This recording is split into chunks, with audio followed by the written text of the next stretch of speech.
ಕ್ಲಾಸ್ಗೆ ತಮ್ಮೆಲ್ಲರಿಗೂ ಆತ್ಮೀಯವಾದ ಸ್ವಾಗತ. 6ರಿಂದ ಭಾಗಿಸಲ್ಪಡುವ ಮೊದಲ 40 ಧನಾತ್ಮಕ ಪೂರ್ಣಾಂಕಗಳ ಮೊತ್ತವೇನು? ಸಮಾಂತರ ಶ್ರೇಣಿಯಲ್ಲಿ n ಪದಗಳ ಹೊರಗಿನ ಮೊತ್ತವನ್ನು ಕಂಡುಹಿಡಿಯುವಂಥ ಒಂದು ಸಮಸ್ಯೆ ಇದಾಗಿದೆ. 6ರಿಂದ ಭಾಗಿಸಲ್ಪಡುವ ಮೊದಲ 40 ಧನಾತ್ಮಕ ಪೂರ್ಣಾಂಕಗಳ ಮೊತ್ತವೇನು? ಈಗ 6ರಿಂದ ಭಾಗಿಸಲ್ಪಡುವಂತಹ ಸಂಖ್ಯೆಗಳ ಶ್ರೇಣಿಯನ್ನು ಬರಿತಾ ಹೋಗೋಣ. 6ರಿಂದ ಭಾಗಿಸಲ್ಪಡುವಂಥದ್ದು ಯಾವುದು? 6, 12, ಎಷ್ಟು? ಅದು 6 18, ಹೀಗೆ ಮುಂದುವರಿಯುತ್ತೆ. ಈ ಥರದವು ಮೊದಲ 40 ಅಂದರೆ n ಸಂಖ್ಯೆ ಎಷ್ಟಿದೆ? 40 ಅಂಕಿಗಳಿವೆ. 40 ಅಂಕಿಗಳಿವೆ. ಈ 40 ಅಂಕೆಗಳ ಧನಾತ್ಮಕ ಪೂರ್ಣಾಂಕಗಳ ಮೊತ್ತವೇನು? ಒಟ್ಟು 40 ಇದೆ. ಅಷ್ಟು ಅಂಕಿಗಳ ಮೊತ್ತ ಏನು ಅಂದರೆ ನಾವು ಕೊನೆಯ ಪದ ಕಂಡುಹಿಡಿದ್ರೆ 40ನೇ ಪದ ಬರುತ್ತೆ. ಸೊ n ಅನ್ನು ಕಂಡುಹಿಡಿಬೇಕು ಮತ್ತು ಎಸ್ ಎನ್ ಅನ್ನು ಕೂಡ ಕಂಡುಹಿಡಿಬೇಕು. ಈಗ ಈ ಕೊಟ್ಟಿರ್ತಕ್ಕಂಥ ಶ್ರೇಣಿಯಲ್ಲಿ 6, 12, 18 ಇವೆಲ್ಲ ಏನಿವು? 6ರಿಂದ ಭಾಗಿಸಲ್ಪಡುವ ಧನ ಪೂರ್ಣಾಂಕಗಳು. ಹಾಗಾಗಿ ಮೊದಲನೇ ಪದ ಎ ಎಷ್ಟಿದೆ? ಎ 6 ಇದೆ. ಹಾಗೆಯೇ ಸಾಮಾನ್ಯ ವ್ಯತ್ಯಾಸ ಡಿ ಕಂಡುಹಿಡಿದು ಶ್ರೇಣಿಯ ಯಾವುದೇ ಒಂದು ಪದ ಮತ್ತು ಅದರ ಹಿಂದಿನ ಪದಗಳ ನಡುವಿನ ವ್ಯತ್ಯಾಸ ಅಂದರೆ 12.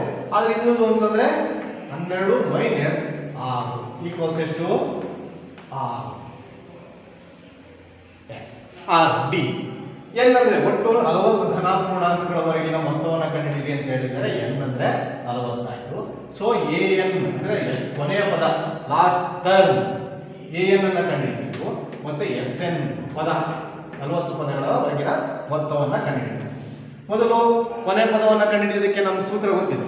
ಏನು ಸೂತ್ರ? S A N equals A plus N minus 1 into D. ಬೆಲೆಯನ್ನು ಆದೇಶೋಣ.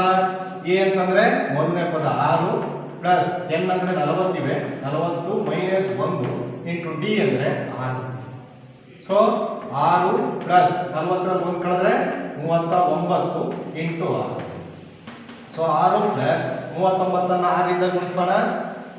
9 54, 5, 6 18, 18 5 29.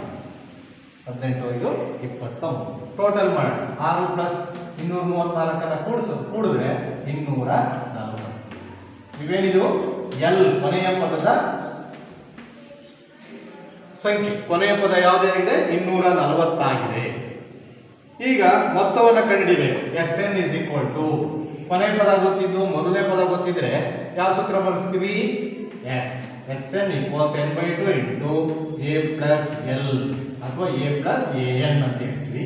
ಸೊ n/2 ಎನ್ ಅಂದರೆ 40 ಇದೆ, ಡಿವೈಡ್ ಬೈ 2 ಇಂಟು ಎ ಅಂದರೆ ಮೊದಲನೇ ಪದ 6 ಪ್ಲಸ್ ಕೊನೆಯ ಪದ 240. ಸೊ 2ರಿಂದ 40 20 ಆವರ್ತಿ ಭಾಗಿರುತ್ತೆ. 20 ಇಂಟು 240 ಮತ್ತು 6 ಕೂಡಿದಾಗ 246. 20 ಮತ್ತು 246 ಗುಣಿಸಿ 6 12ಕ್ಕೆ 2 ದಶಕ 1, 6 4 2 12ಕ್ಕೆ 2 ದಶಕ 1, 2 4 8 8 1 9 4920. ಇಲ್ಲೊಂದು ಪ್ರಶ್ನೆ ಇದೆ. 200 ಮರದ ದಿಮ್ಮಿಗಳನ್ನು ಕೆಳಗೆ ಸೂಚಿಸಿರುವಂತೆ ಒಂದರ ಮೇಲೊಂದನ್ನು ಜೋಡಿಸಲಾಗಿದೆ. ಕೆಳಭಾಗದ ಸಾಲಿನಲ್ಲಿ 20 ದಿಮ್ಮಿಗಳು, ಆ ನಂತರದ ಸಾಲಿನಲ್ಲಿ 19 ದಿಮ್ಮಿಗಳು, ಹೀಗೆ ಮುಂದುವರಿದಿದೆ. 200 ದಿಮ್ಮಿಗಳನ್ನು ಎಷ್ಟು ಸಾಲುಗಳಲ್ಲಿ ಇಡಲಾಗಿದೆ ಮತ್ತು ಅತ್ಯಂತ ಮೇಲ್ಭಾಗದ ಸಾಲಿನಲ್ಲಿರುವ ದಿಮ್ಮಿಗಳ ಸಂಖ್ಯೆ ಎಷ್ಟು? ನೋಡಿ, ಈ ತರ ದಿಮ್ಮಿಗಳನ್ನು ಜೋಡಿಸಿದ್ದಾರೆ. ಮೊದಲನೇ ಸಾಲಲ್ಲಿ 20 ದಿಮ್ಮಿಗಳನ್ನು ಜೋಡಿಸಿದ್ದಾರೆ. ಅದರ ನಂತರದ ಸಾಲಿನಲ್ಲಿ 19 ಜೋಡಿಸಿದ್ದಾರೆ. ಅದರ ನಂತರದ ಸಾಲಿನಲ್ಲಿ 18 ದಿಮ್ಮಿಗಳನ್ನು, ನಂತರ 17, ಹೀಗೆ ಜೋಡಿಸ್ತಾ ಹೋದಾಗ ಕೊನೆಯ ಸಾಲಿನಲ್ಲಿ ಎಷ್ಟಿರುತ್ತವೆ ದಿಮ್ಮಿಗಳ ಸಂಖ್ಯೆ? ಒಟ್ಟು ದಿಮ್ಮಿಗಳು ಎಷ್ಟಿವೆ? 200 ಇವೆ.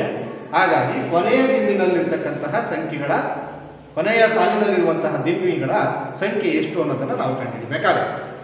ವಿದ್ಯಾರ್ಥಿಗಳೇ ನೋಡಿ, ಮೊದಲನೇ ಸಾಲಿನಲ್ಲಿ ಅಂದರೆ 20 ಮೊದಲನೇ ಸಾಲಿನಲ್ಲಿ, ನಂತರದ ಸಾಲಿನಲ್ಲಿ 19 ದಿಮ್ಮಿಗಳಿವೆ, ನಂತರ 18 ಇವೆ, ಹೀಗೆ ಕೊನೆಗೆ ಹೋಗ್ತಾ ಇದ್ದಾಗ ಎಷ್ಟು ಇವೆ ಅಂತ ಗೊತ್ತಿಲ್ಲ. ಒಟ್ಟು ಇರ್ತಕ್ಕಂಥದ್ದು ಎಷ್ಟು? 200 ದಿಮ್ಮಿಗಳು. ಒಟ್ಟು 200 ದಿಮ್ಮಿಗಳಿವೆ. ಈಗ ನಾವು ಕೊನೆಯ ಪದವನ್ನು ಕಂಡುಹಿಡಿಬೇಕು, ಜೊತೆಗೆ ಎಷ್ಟು ಸಾಲುಗಳು ಇರುತ್ತವೆ ಅನ್ನೋದನ್ನ ಕಂಡುಹಿಡಿಬೇಕು. ಅಂದ್ರೆ ಎ ನಮಗೆ ಗೊತ್ತಿದೆ, ಎ ಈಕ್ವಲ್ಸ್ ಮೊದಲನೇ ಸಾಲಿನಲ್ಲಿರ್ತಕ್ಕಂತಹ ಮರದ ದಿಮ್ಮಿಗಳ ಸಂಖ್ಯೆ 20, ಸಾಮಾನ್ಯ ವ್ಯತ್ಯಾಸ 1, ಯಾಕೆ 19 ಮೈನಸ್ 20 ಈಕ್ವಲ್ಸ್ -1. ಅಂದ್ರೆ ಒಂದೊಂದು ಕಡಿಮೆ ಆಗ್ತಾ ಹೋಗ್ತಿದೆಯಲ್ಲ, 20 ಇತ್ತು ಮೊದಲನೇ ಸಾಲಲ್ಲಿ, ಅದರ ಮೇಲ್ಗಡೆ 19, ಅದರ ಮೇಲ್ಗಡೆ 18, ಈಗ ಒಂದು ಕಡಿಮೆ ಆಗ್ತಿದೆ, ಸೊ -1 ಆಗಿದೆ. ನಂತರ SN ಅಂದ್ರೆ ಒಟ್ಟು ದಿಮ್ಮಿಗಳ ಸಂಖ್ಯೆ 200 ಇವೆ.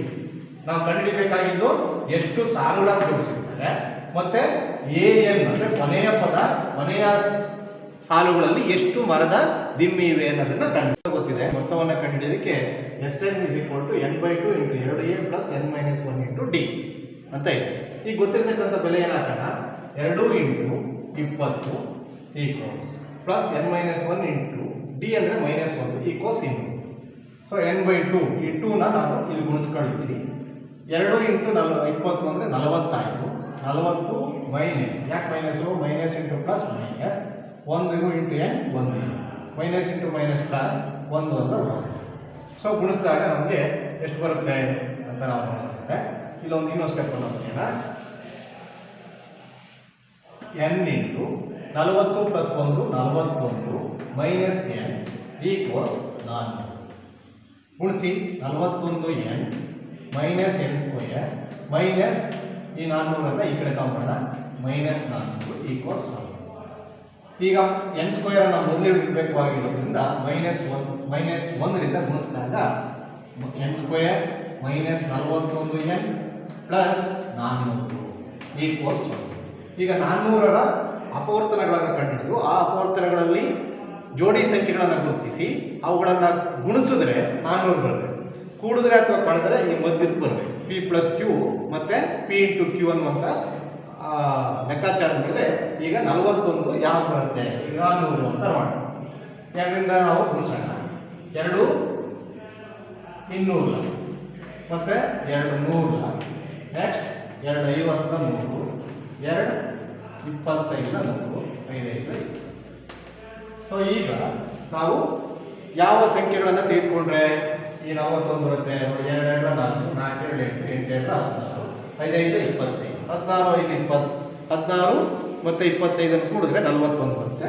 So n² minus 16n minus 25n plus 400 equals 0. ನೋಡಿ, ಮೈನಸ್ ಇಂಟು ಮೈನಸ್ ಪ್ಲಸ್ 16 25 4. ಅದೇ ಮೈನಸ್ ಮೈನಸ್ ಕೂಡಬೇಕು, 16 25 ಕೂಡಿದ್ರೆ 41. ಇದರಲ್ಲಿ ಸಾಮಾನ್ಯವಾಗಿರ್ತಕ್ಕಂಥದ್ದು ಯಾವುದು, n ಇದೆ, ತೆಗೆಯೋಣ. ಅದನ್ನು ಸಾಮಾನ್ಯವಾಗಿ ತೆಗೆದ್ರೆ n - 16 ಬರುತ್ತೆ.